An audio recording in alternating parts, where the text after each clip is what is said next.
दूल्हा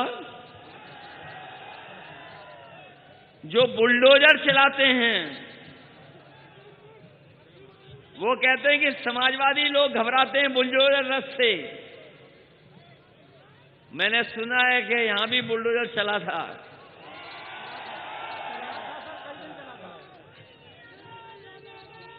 सुना है यहां भी एटा में ही बुलडोजर चला था, बिल्डिंगें गिरा दी और चुनाव जीतने के लिए पैसा लिए घूम रहे थे बीजेपी के लोग, और बीजेपी के लोगों का सहयोग कर रही थी पुलिस।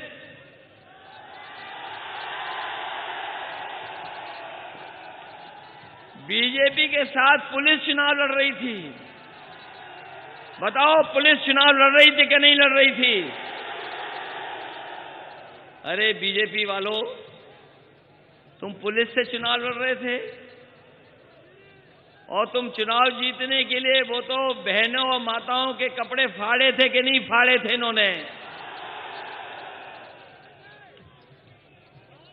चुनाव जीतने के लिए बताओ, लखीमपुर में बहनों के माताओं के कपड़े इन्होंने फाड़े थे, छीने थे कि नहीं छीने थे?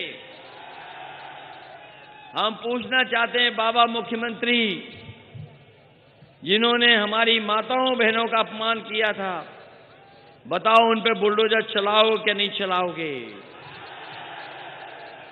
और जब हमारे किसान अपने हक और सम्मान के लिए 3 कानून वापस उसके लिए आंदोलन कर रहे थे,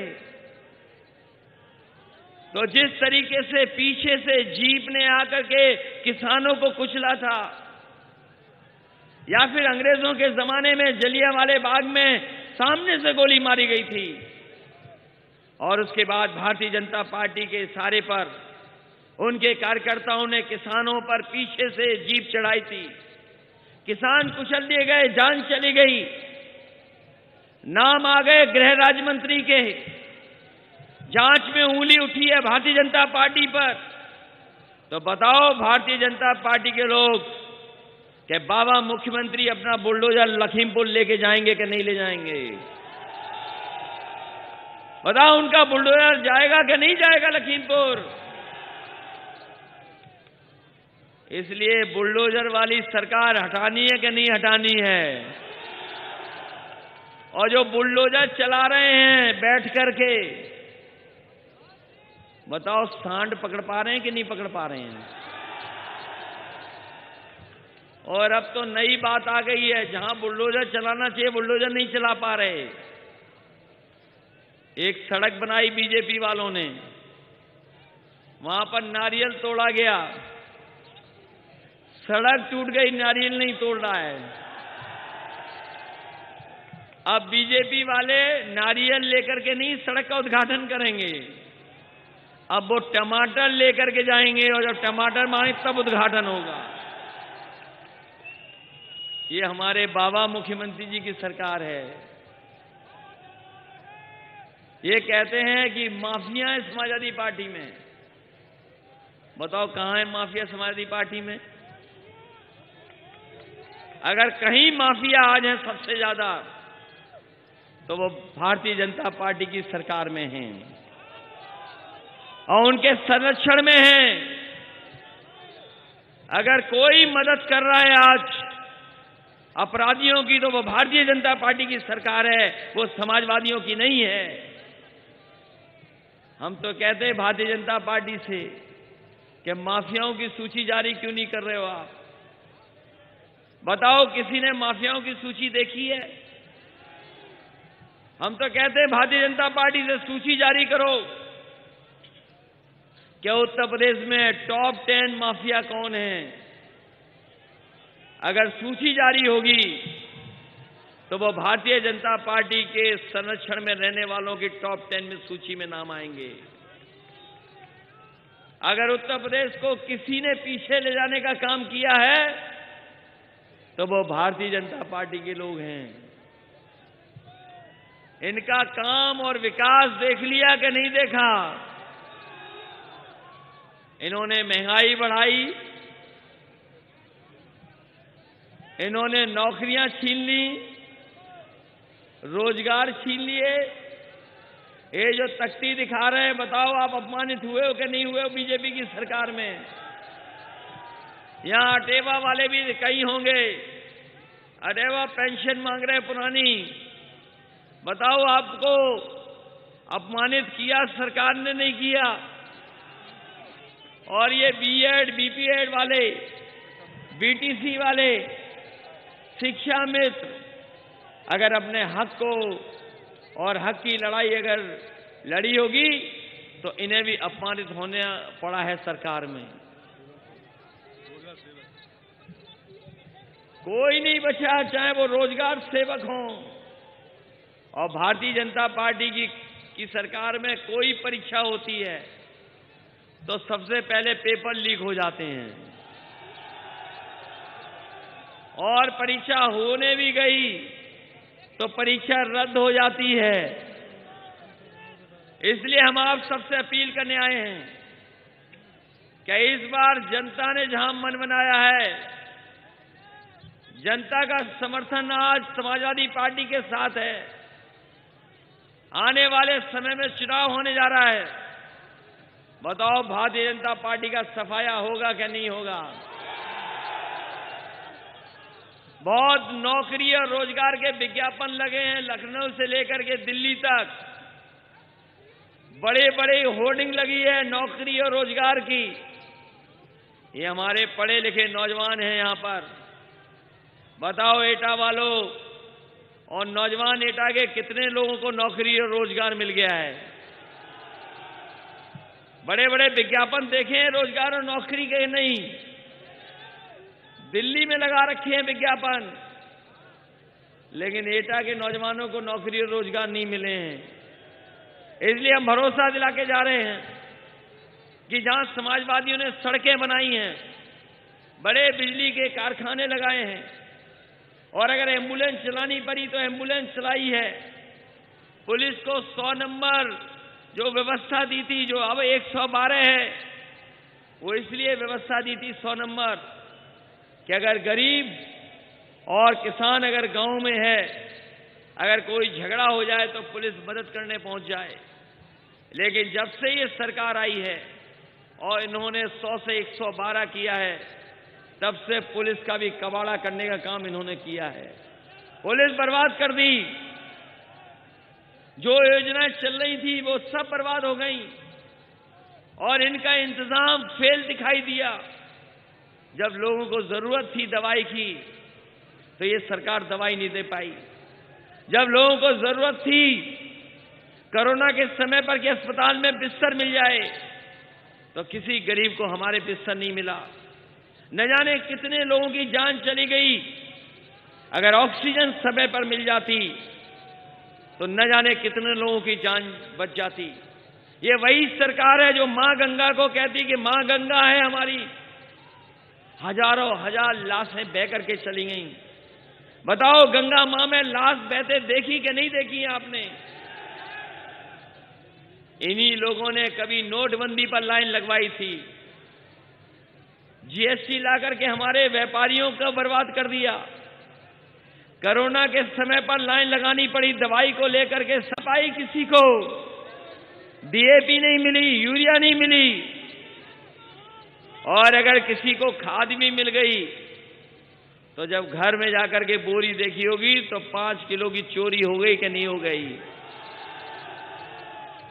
जो किसानों के फसल की पैदावार की कीमत न दे पाए, और जिन्होंने वादा किया हो कि आय दोगुनी हो जाएगी, अभी धान बिका है आपका। अगर किसी का धान खरीदा गया हो तो बता दो हमें, एटा के लोगों, किसी का धान खरीदा गया हो तो बताओ। धान नहीं खरीदा गया, और खाद मिली नहीं। जो इंतजाम मंडी में होने चाहिए थे वो बर्बाद कर दिए। ये सरकार चला रहे हैं कि बड़े बड़े लोगों की मदद कर रहे हैं, हमारे गरीबों की जेब का पैसा लूट करके ये अमीरों की तिजोरी भरने का काम कर रहे हैं। इसलिए आपसे हम अपील करना चाहते हैं कि एटा में बहुत अन्याय हुआ, अन्याय हुआ कि नहीं हुआ? बड़ी संख्या में लोगों पे मुकदमे लगे हैं। मुकदमे लगे कि नहीं लगे लोगों पर? और हर एक के मुकदमे लगे हैं, हर तरह के मुकदमे लगे हैं। लोगों को परेशान किया कि नहीं किया यहां के? अच्छा, कोई विकास हुआ है तो बताओ हमें यहां पर? कौन सा बड़ा काम हुआ है बताइए एटा में? इस बिजली के कारखाने के मुकाबले कोई काम एक हुआ हो तो बता दो। ये एम्बुलेंस किसने चलाई? समाजवादियों ने चलाई। ये 100 नंबर वाली व्यवस्था जो 112 हो गई, वो किसने चलाई? समाजवादियों ने लैपटॉप भी बांट करके दिखा दिए। समाजवादी लोग महिलाओं को पेंशन भी दे रहे थे। पेंशन छिन गई कि नहीं छिन गई? लेकिन समाजवादी पार्टी ने तय किया है, आने वाले समय में अगर सरकार बनेगी तो अभी तक तो हम लोग 500 रुपए दे रहे थे, अगर 3 गुना भी देना पड़ेगा तो समाजवादी सरकार में अपनी माताओं बहनों को 3 गुना समाजवादी पेंशन देने का काम करेंगे। इसलिए इस मौके पर हम अपने सभी समाजवादी साथियों का धन्यवाद देते हैं। मैं देख रहा हूं कि सभी सरों पर लाल टोपी दिखाई दे रही है। हम लोगों के भी सर पे लाल टोपी है, लेकिन कुछ लोगों को लाल टोपी देख के ही घबराहट होने लगती है। ये मैदान अगर कोई देख रहा होगा कहीं पर तो मैदान लाल लाल दिखाई दे रहा होगा, सरों पर लाल लाल। और जो टीवी देख रहा होगा, हम लोगों को देख रहा होगा, वो भी लाल लाल हो रहा होगा, क्योंकि इतना बड़ा समर्थन कहीं दिखाई नहीं दिया उन्हें। और ये लाल रंग क्रांति का है। दुनिया में जहां कहीं भी क्रांति हुई है, वहां के लोगों ने लाल रंग का सहारा और लाल रंग को आगे रख के क्रांति हासिल की है। ये लाल रंग हमारा टोपी पे जयप्रकाश जी से लेकर के नेताजी ने पहना, इसीलिए हम सब लोग अपने सरों पे रखते हैं। ये लाल रंग इसलिए भी है क्योंकि हमारा आपका खून का रंग लाल एक सा है। बताओ, खून का रंग लाल है कि नहीं है? और लाल रंग देख करके कुछ लोग घबराते भी हैं। लाल रंग देख करके कुछ लोग घबराते भी हैं। वो लाल रंग देख करके जो घबराते हैं, उन्हें हटाओगे कि नहीं हटाओगे? और जैसे जैसे चुनाव करीब आएगा, वैसे वैसे बड़े बड़े नेता उनके यहां आएंगे। देश के सब नेता आएंगे। कोई नेता नहीं बचेगा जो उत्तर प्रदेश में आए। सब मुख्यमंत्री भी आएंगे उनके, और उनके साथ साथ भारतीय जनता पार्टी के सरकारी एजेंसी वाले प्रकोष्ठ भी आएंगे। जैसे ही चुनाव करीब आएगा, इनकम टैक्स डिपार्टमेंट भी आएगा, ईडी भी आएगा, और सीबीआई भी आएगी। बताओ, घबरा तो नहीं जाओगे इनको देख करके? और याद रखना, वही पुरानी कहावत है, जो डर गया वो मर गया। समाजवादी पार्टी के लोग डरने वालों में से नहीं हैं, डट के मुकाबला करने वालों में से हैं। बताओ, मुकाबला करोगे इनका कि नहीं करोगे? और जो हमारा आपका एक अधिकार है वोट का, ये वोट से जाने वाली सरकार है, इसलिए अब चुनाव में समय नहीं बचा है। बहुत जल्दी तारीख भी आ जाएंगी चुनाव की, जनवरी तक तारीख आ जाएंगी चुनाव की। 5 तारीख को नई वोटर लिस्ट आ जाएगी। अपनी वोटों की तैयारी करोगे कि नहीं करोगे? अब वोटों की इतनी तैयारी हो कि जब वोट पड़े तो उन्हें पता लगे कि एटा से कितना वोट पड़ा है। बताओ पूरी सीटें जीतोगे कि नहीं जीतोगे? और एटा तो वो जिला है जहां सब सीटें जीत सकते हो। और अगर एटा जीतेगा तो कासगंज थोड़ी पीछे रह जाएगा इस बार, और मैनपुरी थोड़ी पीछे रह जाएगा इस बार। तो ये जिले वो हैं जिन जिलों से भारतीय जनता पार्टी का सफाया हो जाएगा। और जिस समय मैं मैनपुरी से चला हूं, जिस समय मैं मैनपुरी से चला, मुझे याद आ रहा था जब मैंने रथ चलाया था गाजीपुर से, जिस तरीके से लोग और नौजवान रथ के साथ चल रहे थे, गाजीपुर से लेकर के लखनऊ तक, दिन में भी रथ चला, रात में भी रथ चला। और आज जब मैं चल रहा था सड़क पर मैनपुरी से, तो जैसा गाजीपुर के पास देखा था मैंने, उससे कम हमारे एटा के लोगों में उत्साह नहीं था। ये जोश बता रहा है कि इस गाजीपुर जो हमारा बिहार की तरफ है, बनारस की तरफ है गाजीपुर, वहां से सफाया होगा भारतीय जनता पार्टी का, और गाजियाबाद जहां पर गाजीपुर बॉर्डर है वहां तक भारतीय जनता पार्टी का इस बार सफाया होने जा रहा है। और आपके साथ अब सब दल आ रहे हैं। ओम प्रकाश राजभर जी भी आपके साथ आ गए, संजय चौहान जी का भी दल आपके साथ आ गया, और रहे बचे अब चाचा भी आपके संग आ गए, उनका दल भी साथ आ गया। और जब से सब साथ आ गए हैं, तब से बीजेपी घबराई हुई है, बहुत घबराई हुई है बीजेपी।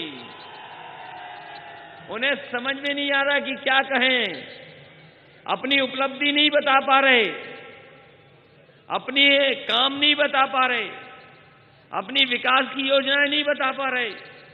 इसीलिए समय समय पर वो धर्म का चश्मा लगा लेते हैं। ये धर्म के चश्मे से और जात के चश्मे से देखने लगते हैं। इसीलिए हमने सबने तय किया है, गठबंधन के लोगों ने, कि जाति जनगणना होनी चाहिए। बताओ जाति जनगणना होनी चाहिए कि नहीं होनी चाहिए? ये कभी कभी हम पर और आप पर आरोप लगाते हैं कि सब नौकरियां इन्होंने ले ली, सब रोजगार इन्होंने ले लिए, जातियों में लड़ाने का काम करते हैं। इसलिए समाजवादी पार्टी ने तय किया है, सरकार बनने के बाद 3 महीने के अंदर सभी जातियों को गिन करके कौन जाति कितनी है और कोशिश कर करके, और उत्तर प्रदेश की योजनाओं में हम लोग जाति के आधार पर और आबादी के हिसाब से उनको हक और सम्मान देने का काम हम समाजवादी लोग करेंगे। इन्हीं शब्दों के साथ इतनी सर्दी में इतनी दूर से सब चल करके आए हैं, और अभी आपको चल के भी वापस जाना है। मैं अपने एक एक कार्यकर्ता का धन्यवाद देता हूं, एक एक नेता का धन्यवाद देता हूं जो इस मंच पे हैं और उस मंच पे भी हैं नीचे वाले में। उन सब नेताओं का धन्यवाद, और आई हुई जनता का विशेष धन्यवाद, क्योंकि ऐसा जन समर्थन हमने पहली बार एटा में देखा है। ऐसा जन समर्थन नहीं दिखाई दिया। इसलिए ऐसा उत्साह और जोश के लिए और इस ऐतिहासिक कार्यक्रम के लिए मैं अपनी जनता को बधाई देता हूं, एटा की जनता को बधाई देता हूं ऐतिहासिक कार्यक्रम के लिए।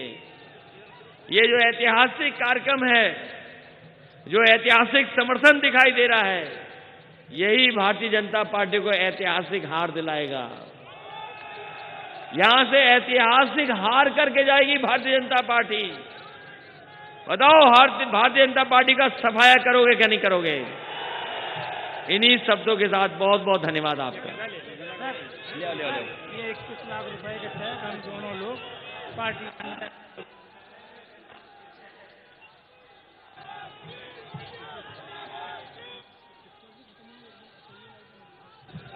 कौन बोलेगा? ये एटा वालों की तरफ से, अरे रुक जाओ भाई, अच्छी बात है। एटा वाले खाली हाथ नहीं जाने देते हैं। चुनाव में इस बार सीटें दे देना, खाली हाथ मत भेजना हम लोगों को। और जेब भी खाली नहीं भेजते हैं। देखो बहुत बड़ा चेक दिया है। चेक इसलिए नहीं बताएंगे कितने का है, अगर बता दिया तो ये अधिकारी इनकम टैक्स डिपार्टमेंट को बता देंगे। लेकिन बहुत बड़ा चेक है।